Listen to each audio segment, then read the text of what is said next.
Te voy a contar algo que ni yo me creo todavía, aunque lo viví con mis propios ojos. El día que mi mundo se fue a la mierda no fue cuando descubrí que Mario me engañaba, o cuando murió alguien cercano, o cuando me despidieron. No.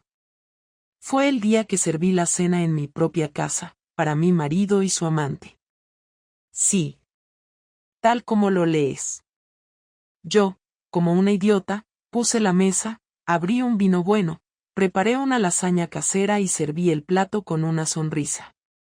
Y ella, tan tranquila, se sentó frente a mí y le guiñó un ojo a mi marido cuando pensó que yo no la miraba. Y él, mi Mario, sonrió como si todo fuera normal. Pero no me malinterpretes. En ese momento yo no sabía que era su amante. Para mí, era la nueva compañera del gimnasio, o eso me había dicho él. Que se había hecho amigo de ella en las clases de spinning. Que como ella era nueva en la ciudad y no conocía a nadie, le daba pena y le había dicho de venir a cenar. Qué considerado, ¿no? El problema es que a mí me encanta cocinar para la gente. Me da placer ver cómo disfrutan, cómo repiten. Me hace sentir útil, querida. Así que esa noche me esmeré. Hice lasaña desde cero. Masa incluida. Preparé pan de ajo, postre, hasta una ensalada con esos tomates buenos que solo venden en el mercado central los sábados por la mañana. No me había puesto tan guapa en semanas. Y ella, bueno, venía de entrenar, pero traía una camiseta tan ajustada que se le marcaba hasta la intención. Y olía a perfume, no a sudor. Detalles que uno no quiere ver hasta que es demasiado tarde. Durante la cena hablaban entre ellos con una complicidad que me incomodaba. Ella sabía cosas de Mario que ni yo recordaba. Él reía distinto. Como si yo no estuviera. En un momento dado, me fui a la cocina a buscar más vino y los vi desde el pasillo. Ella le tocó el muslo. No fue un gesto torpe, fue seguro, natural, íntimo. Como si lo hubiera hecho 1000 veces. Y él no se apartó. Ahí, en ese instante, algo en mí hizo clic.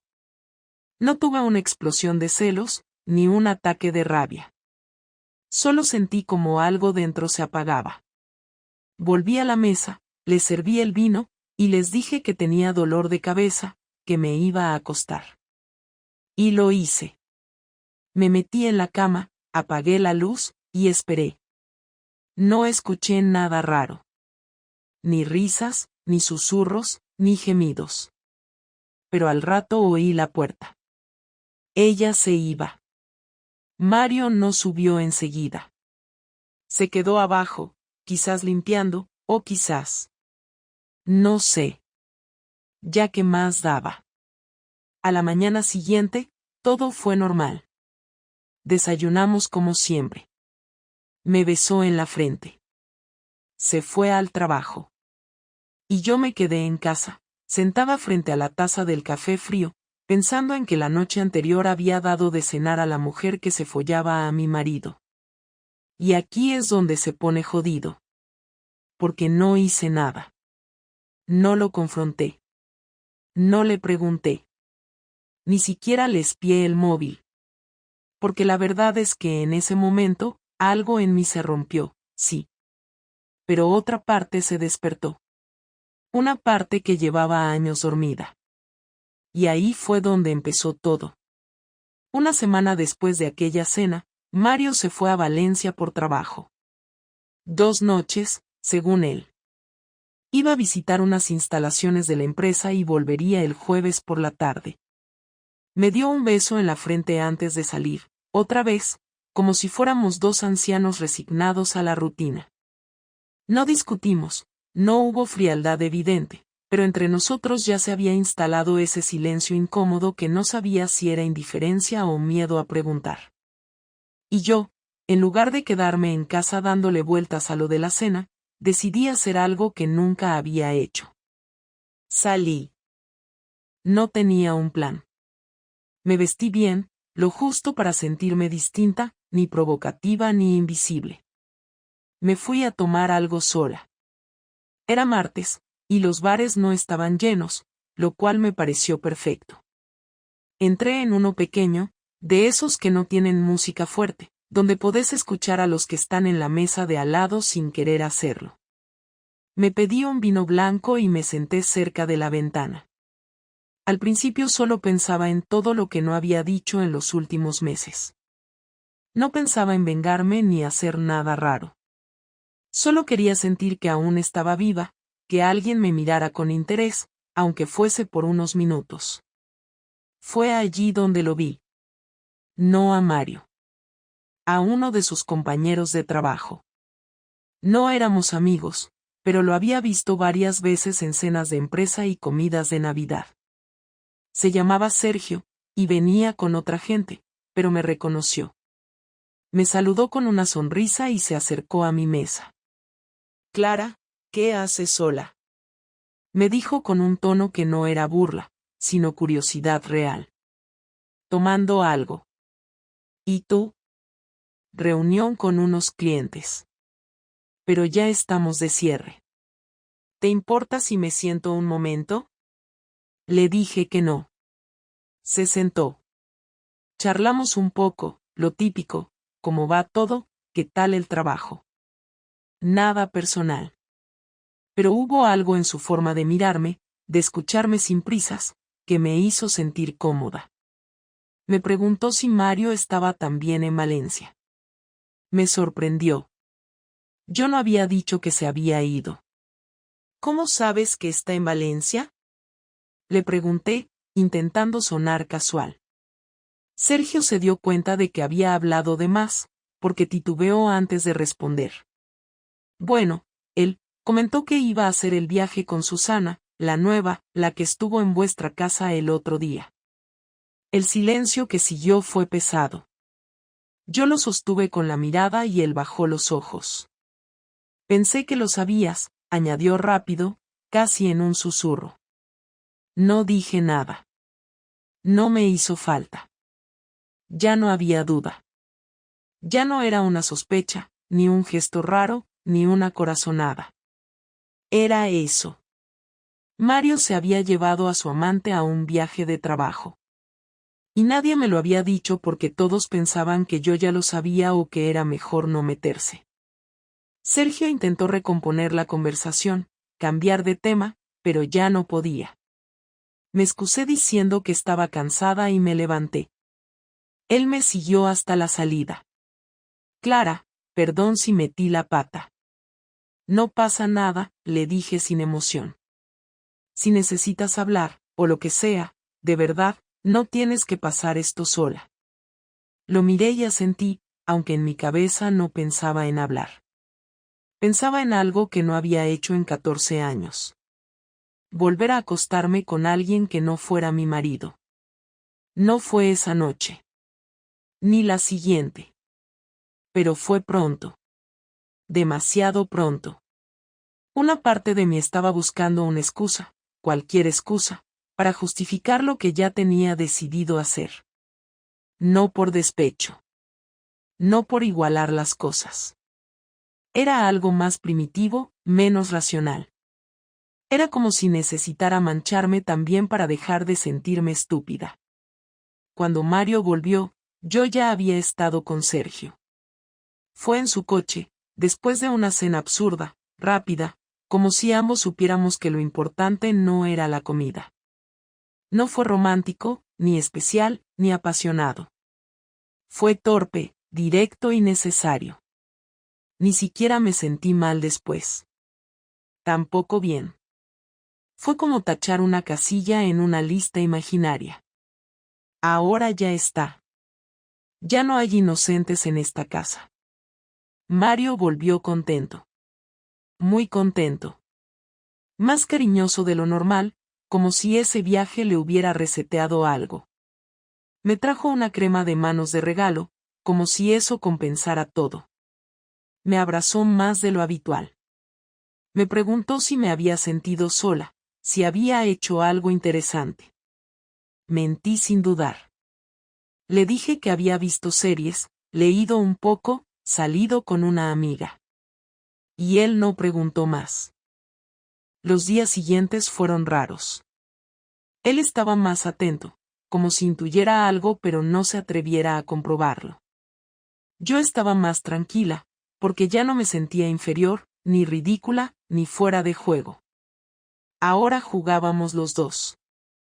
Cada uno con sus cartas, pero ya no había secretos, solo silencios estratégicos. Él me miraba a veces como si tuviera miedo de que yo supiera algo, y yo lo miraba igual. No había tensión directa, solo una calma falsa que se sostenía en lo no dicho. Y así empezó esta nueva etapa. Un matrimonio donde los dos fingíamos que todo estaba bien, pero en realidad lo único que hacíamos era no hablar del elefante en la habitación. Porque si uno lo decía en voz alta, todo se venía abajo. Y todavía no era el momento. No para él. No para mí. Aún no. La confrontación no llegó como en las películas, con gritos desde la puerta o platos rotos, sino una noche de domingo, después de cenar, cuando ya no había excusas para seguir fingiendo cansancio. Estábamos sentados en el sofá, cada uno con su móvil, sin hablarnos, como llevábamos haciendo semanas, y de repente Mario dijo mi nombre de una forma que no usaba nunca, demasiado seria, demasiado medida. Levanté la vista y supe que ya estaba. No porque tuviera pruebas, ni porque hubiera descubierto nada concreto, sino porque su cara era la de alguien que ya había tomado una decisión y solo estaba esperando el momento adecuado para soltarla. Clara, tenemos que hablar, dijo, y esta vez no fue una frase vacía. No respondí enseguida. Dejé el móvil en la mesa, me acomodé en el sofá y lo miré. No sentía miedo, ni culpa, ni nervios. Sentía una calma rara, como si llevara días esperando justo esa frase. Él se pasó la mano por la cara, suspiró, y empezó a hablar con ese tono de persona razonable que intenta parecer tranquila mientras por dentro está a punto de perder el control. No sé desde cuándo, dijo, pero algo no está bien entre nosotros, y no me vengas con que es la rutina o el trabajo porque no soy idiota, y llevo semanas dándole vueltas a cosas que no cuadran. Asentí despacio, sin interrumpirlo, sin defenderme, sin negarle nada. Eso pareció descolocarlo, porque esperaba una reacción distinta, una excusa, una frase hecha, algo a lo que agarrarse para seguir su discurso preparado. El otro día Sergio me dijo algo raro, continuó, algo sobre ti, y no quise preguntarle más porque me pareció una falta de respeto, pero desde entonces no me lo puedo sacar de la cabeza. Lo miré con atención y, por primera vez en mucho tiempo, vi inseguridad en él. No la del hombre que engaña, sino la del que teme estar quedándose atrás. ¿Qué te dijo? Le pregunté, con una voz sorprendentemente estable. Que te había visto con alguien, que no parecías tú, que estabas distinta, respondió, y no me importa lo que haya visto o dejado de ver, me importa que siento que ya no estamos en el mismo sitio.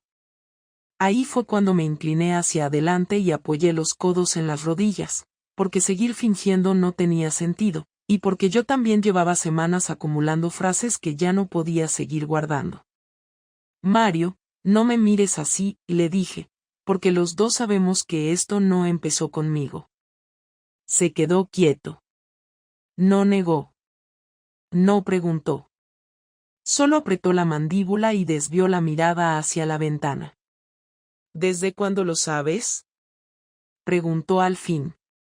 Desde la cena, respondí, desde el día que traje a Susana a esta casa y le serví la comida sin saber que se estaba acostando contigo. Se giró de golpe, con los ojos muy abiertos, y durante unos segundos pensé que iba a gritar, pero no lo hizo.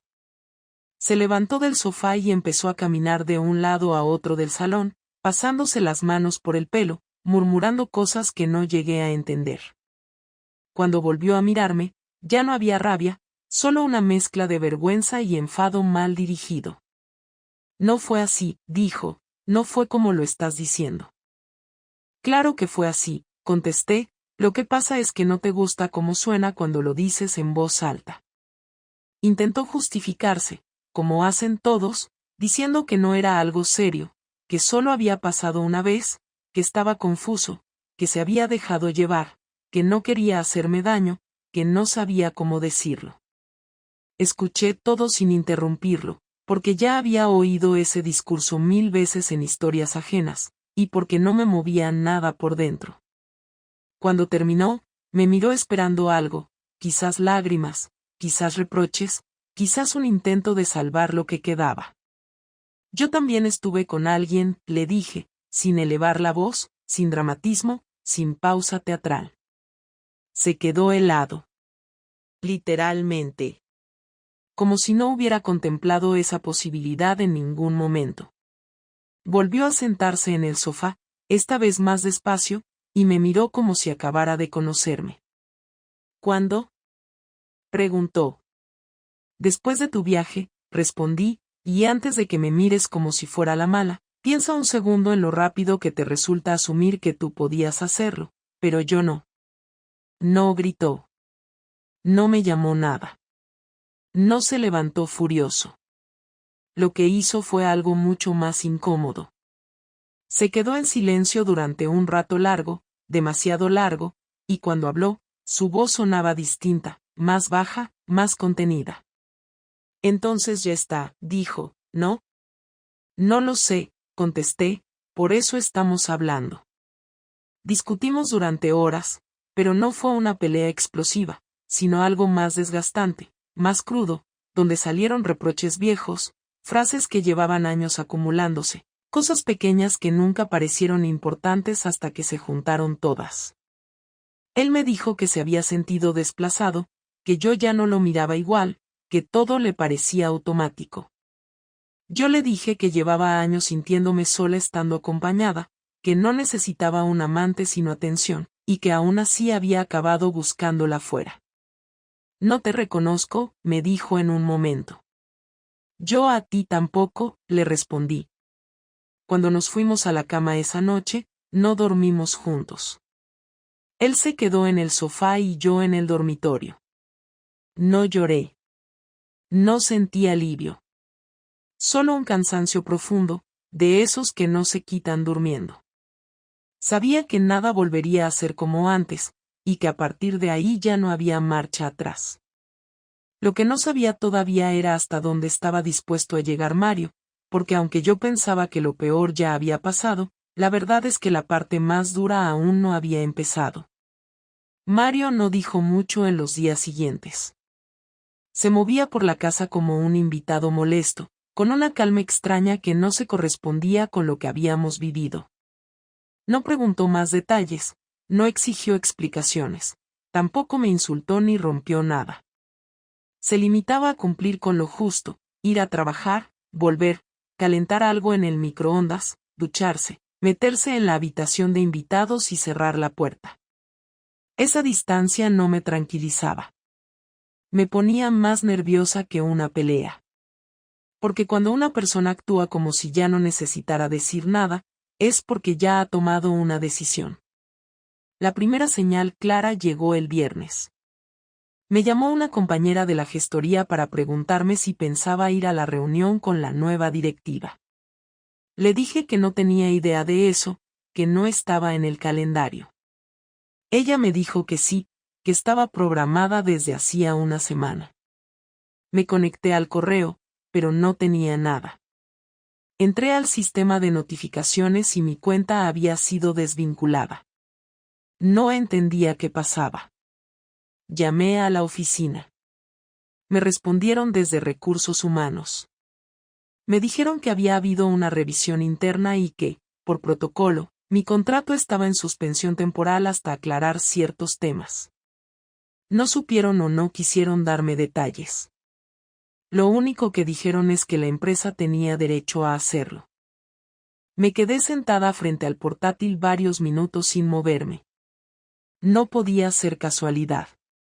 Esa empresa no era una multinacional con procesos lentos, era una gestoría pequeña donde todo pasaba por pocas manos. Y una de esas manos era la de Mario, que no trabajaba allí pero conocía a los dueños desde hacía años, incluso había hecho de intermediario en una operación fiscal importante con ellos. Sabía perfectamente cómo funcionaba el entorno, los nombres, los puntos débiles. Me levanté, fui directamente al salón, y lo encontré viendo la televisión como si nada. ¿Tú has tenido algo que ver con mi suspensión en el trabajo? Le pregunté sin rodeos. No apartó la vista de la pantalla, pero sonrió. No fue una sonrisa de burla, sino de alguien que ya no necesitaba esconderse.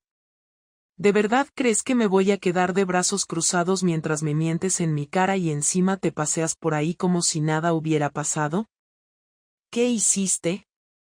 Insistí, ahora con el corazón acelerado. Lo justo, dijo. Lo que haría cualquier persona con dignidad. Me acerqué hasta quedar frente a él, tapándole la televisión. Quería obligarlo a mirarme. ¿Me hiciste perder mi trabajo? Yo no te hice nada, respondió sin levantar la voz. Solo les conté a tus jefes que estabas usando el ordenador de la empresa para comunicarte con alguien con quien tenías una relación íntima durante horas laborales, y que había pruebas de eso. No mentí. Ellos actuaron según sus normas. ¿O ahora vas a decir que eso también fue culpa mía? Me quedé paralizada. No sabía cómo había conseguido eso. Nunca le di acceso a mi cuenta. Nunca escribí nada desde el trabajo. Siempre usaba el móvil. Pero entonces recordé que una sola vez, Sergio me había mandado un archivo con una plantilla y yo, sin pensar, se lo reenvié desde el correo del trabajo para imprimirlo. Y ahí, probablemente, él aprovechó para responder desde su cuenta personal y dejar algo escrito. Nada explícito, solo una broma, una noche estuviste increíble, o cualquier frase así, que fuera suficiente para armar el caso. Tú no eres así, le dije. Nunca has sido vengativo. No lo era, me respondió por fin mirándome a los ojos. Pero tú tampoco eras la clase de persona que se mete en la cama con otro sin dar una sola explicación. Me senté en la silla frente al sofá porque sentí que me iba a desmayar. No por el despido, ni siquiera por el daño en sí, sino por la forma en que lo había hecho. Sin gritar, sin escándalo, sin salir corriendo de casa. Había esperado su momento y había calculado cada paso. Me había atacado donde más me dolía, en lo profesional. Él sabía que el trabajo era lo que me hacía sentir útil, estable, independiente. Podía vivir sin él, pero no sin trabajar. No era solo un ingreso, era mi identidad. ¿Esto es todo o hay más? Pregunté, sin esperanzas. Por ahora, eso es todo, dijo. Pero si se te ocurre volver a jugar conmigo como lo hiciste esa noche, ten por seguro que no va a acabar ahí. Subió el volumen del televisor y siguió viendo el programa como si ya no estuviéramos teniendo una conversación. Me levanté, fui a la cocina y abrí el grifo como una excusa para hacer algo. Tenía las manos temblando. No me sentía ni triste ni enojada, me sentía derrotada. Nunca imaginé que Mario fuera capaz de moverse así. Pensaba que, en todo caso, terminaría la relación y se iría. Pero había decidido quedárselo todo y dejarme sin nada, poco a poco, sin levantar la voz. Dormí mal esa noche. Revisé mis correos, mis cuentas, incluso las redes sociales. Nada más parecía tocado, pero eso no me tranquilizaba. Me levanté antes que él y salí a caminar. Necesitaba pensar qué haría ahora, cómo responder, si quería quedarme o si tenía sentido luchar por algo que ya se había roto por completo. Esa mañana fue la primera vez que entendí que ya no estábamos hablando de una crisis de pareja. Era una guerra fría. Y él acababa de ganar la primera batalla. Pasaron 3 días sin que habláramos más que lo mínimo. Él seguía haciendo su rutina como si viviera solo, salía a trabajar, llegaba, cenaba lo justo, y se metía en la habitación de invitados. Yo me mantenía ocupada como podía, actualizando mi currículum, llamando a contactos, tratando de entender qué otras puertas podía tocar sin que me hundiera la vergüenza de tener que explicar por qué me habían apartado de un sitio en el que llevaba años.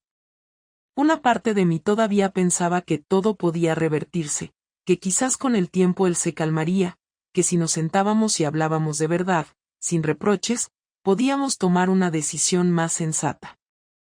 Pero el ambiente no daba pie a eso. El silencio de Mario no era de reflexión, era de distancia absoluta.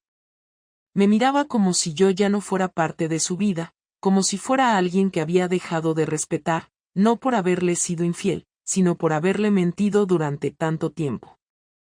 Porque eso era lo que más le pesaba, y lo sabía. La mentira constante, el teatro, las noches en que él me tocaba y yo fingía cansancio, el viaje en que le deseé buen regreso mientras yo ya sabía que algo entre nosotros se había roto por dentro. El jueves por la noche decidí hablar. No por necesidad emocional, sino porque no quería seguir dependiendo de sus movimientos. Si íbamos a separarnos, necesitaba claridad. Si íbamos a intentar recomponer algo, necesitaba saber hasta dónde estaba dispuesto a llegar. Fui hasta su habitación, toqué la puerta, y como no respondió, entré. Estaba en la cama, con el portátil encendido, pero no escribía ni veía nada. Solo tenía la pantalla iluminada delante como si necesitara una excusa para no dormir. Tenemos que hablar, dije. No respondió. Cerró el portátil y lo dejó en la mesita. Me senté en la silla del escritorio, y él siguió recostado, mirándome como si ya supiera todo lo que iba a decir. No podemos seguir así, empecé, no podemos vivir en la misma casa haciendo como que el otro no existe. No tenemos que vivir en la misma casa, respondió él. Tú puedes irte. Esta casa es de los dos, le recordé, la compramos juntos, los dos pagamos la hipoteca. No me interesa discutir papeles ahora, dijo, quiero saber qué vas a hacer con esto. Si vas a seguir mintiendo, si vas a seguir justificando lo que hiciste, o si por fin vas a admitir lo que eres. Ya lo admití, dije, no vine aquí a defenderme. Vine porque quiero cerrar esto. Si vamos a separarnos, que sea con las cosas claras. Si vamos a intentarlo, que sea con las reglas sobre la mesa. Pero no puedo seguir en este limbo esperando que decidas cuándo hablarme o cuándo castigarme. Mario se sentó. No como alguien que se ablanda, sino como quien se acomoda para decir algo que no quiere postergar más. No vamos a intentarlo, dijo. No hay nada que reconstruir. Lo único que quiero es que esto acabe sin convertirnos en dos personas que se arrastran por una historia que ya no existe. Te mentí yo también, sí, no lo voy a negar. Me acosté con alguien. Pero lo que me hiciste tú fue distinto. No por el acto en sí, sino porque me mirabas a la cara mientras lo hacías. Fingías que éramos una pareja, que compartíamos algo. Y esa mentira sostenida me da más asco que cualquier infidelidad. Yo tampoco lo hice para joderte, le dije. Fue un impulso, una necesidad. No lo planeé. ¿Y yo sí lo planeé? Preguntó. ¿Crees que lo mío fue una estrategia? También fue un escape, también fue una necesidad. Pero yo no la senté en esta casa, no le serví vino a tu lado, no la invité a cenar fingiendo que no pasaba nada. Yo no sabía que era su amante, le dije. Me enteré esa misma noche, después. Mario se quedó en silencio. Durante unos segundos parecía procesar esa frase, como si le costara creerla, como si no encajara con la imagen que se había hecho de mí. ¿Después de qué? Preguntó, y ahí lo supe. Después de ver cómo se tocaban, cómo se miraban. No fui tan ingenua. Pero ya estaba ahí, la comida estaba hecha. ¿Qué iba a hacer? ¿Echarla? ¿Montar un escándalo? Sí, dijo, eso era lo que debiste hacer. Nos quedamos callados los dos. Ya no era una discusión, era una autopsia. Él buscaba el momento exacto en el que todo murió. Yo intentaba entender por qué no reaccioné antes. Me levanté de la silla, me acerqué a la puerta, pero antes de salir me detuve. Voy a buscar otro sitio donde quedarme, le dije. No para huir, sino porque ya no tiene sentido seguir aquí. Haz lo que quieras, respondió, pero no pienses que esto va a ser limpio. Yo también tengo mi forma de cerrar las cosas. No supe qué quería decir con eso. No le pregunté. Salí del cuarto y me fui directo al mío. Empecé a mirar pisos por internet, habitaciones en alquiler, cualquier sitio donde pudiera dormir sin tener que verle la cara cada mañana. Sabía que la conversación había sido definitiva. No íbamos a resolver nada. No había lugar para el perdón. Solo faltaba ver cómo íbamos a repartir lo que quedaba, lo legal, lo económico, lo físico. Porque lo emocional ya estaba resuelto. No nos queríamos. No nos respetábamos. Solo nos tolerábamos hasta que cada uno pudiera irse por su lado. A la mañana siguiente, desayunamos en silencio. La mesa no tenía nada distinto, pero el ambiente ya no era el mismo. Esa fue la última vez que estuvimos en la misma habitación más de 10 minutos. Y en ese punto, ya no tenía claro si me dolía más lo que hice, lo que él hizo, o la versión de nosotros que habíamos matado sin darnos cuenta. Alquilar una habitación fue menos complicado de lo que pensaba. No tenía tiempo ni energía para buscar un piso entero ni para fingir que iba a rehacer mi vida con entusiasmo, así que busqué algo básico, en una zona decente y con privacidad. Lo encontré en un par de días. Una mujer de 50 y algo alquilaba la planta de arriba de su casa, con entrada independiente, y no pedía explicaciones. Le pagué el mes por adelantado y al tercer día me llevé las pocas cosas que pude meter en el maletero. No quise anunciar nada. No me despedí. No le dejé una nota a Mario. Salí de esa casa a las 9 de la mañana mientras él estaba en la ducha y no miré hacia atrás. Los primeros días fuera fueron un alivio práctico. Dormía sin sobresaltos, no tenía que esquivar miradas ni calcular los silencios. Me preparaba café sin que nadie dejara tazas sucias en la encimera. No tenía que hablar de nada, ni justificar mi estado de ánimo. Pero ese tipo de tranquilidad no duró mucho. A la semana, empecé a sentir una mezcla de cosas que me incomodaban. No era culpa, no era arrepentimiento, era una especie de vacío que no tenía nombre, algo que aparecía al final del día, cuando ya no tenía tareas pendientes y me quedaba sola conmigo. Me preguntaba si realmente entendía todo lo que había pasado.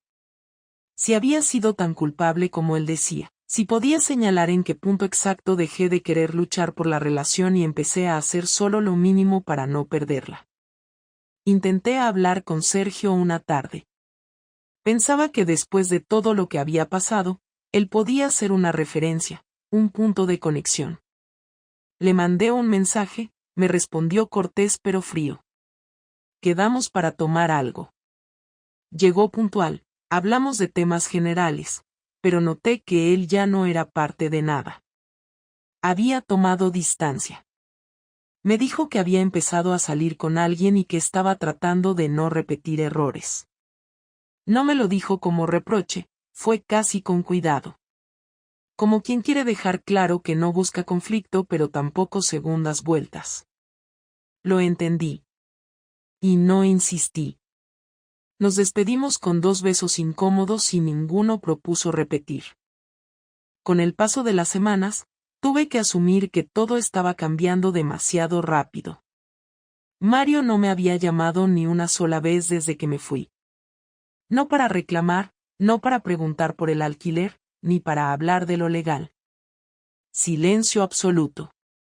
Un viernes recibí una notificación de su abogado. Había iniciado el trámite de divorcio y estaba pidiendo quedarse con la vivienda.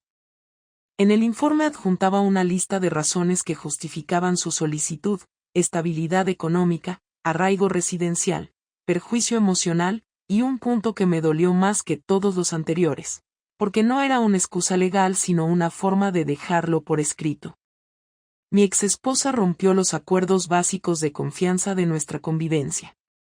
La propiedad representa un espacio emocional donde se vulneró ese pacto de forma reiterada.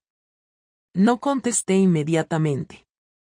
Le reenvié todo a una abogada, una que había usado una amiga mía en su proceso, y pedí que se ocupara de todo. No quería negociar con Mario. No quería pedirle nada. Acepté la propuesta con un par de ajustes menores. No porque creyera que tenía razón, sino porque no quería prolongar más una historia que ya estaba podrida. Firmamos los papeles en despachos diferentes, sin volver a vernos. Durante el proceso, empecé a buscar trabajo con más intensidad. No quería quedarme en Zaragoza. Demasiados recuerdos, demasiadas caras conocidas.